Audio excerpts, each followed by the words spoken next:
अक्षय शिंदे एन्काउंटरच्या अहवालानंतर संजय राऊतांनी सरकारवर जोरदार हल्लाबोल केलेला आहे।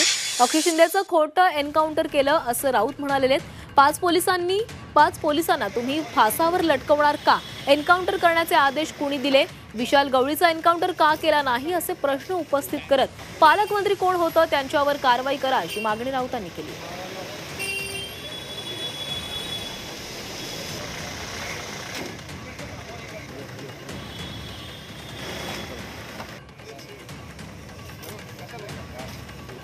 तर अक्षय शिंदेच्या एन्काउंटरवरून संजय राऊत यांनी ही टीका केलेली आहे। अक्षय शिंदेचं एन्काउंटर हे खोटं होतं असा आरोप संजय राऊत यांनी केलेला आहे।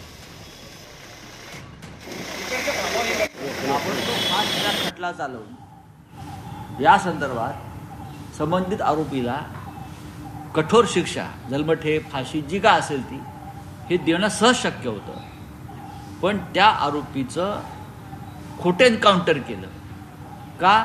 विधानसभा निवडणुकीमध्ये आपल्याला थोडंसं सिंपथी मिळावी या संदर्भात त्यांनी भूमिका घेतली। 5 आरोपी त्याच्यामुळे फासावर जातात। 5 पोलिसांना फासावर लटकवण्याचं काम त्यावेळेला कोणी केलं? या संदर्भात खरं तर गृहमंत्री तेव्हाचे जे होते त्यांनी भूमिका स्पष्ट केली पाहिजे।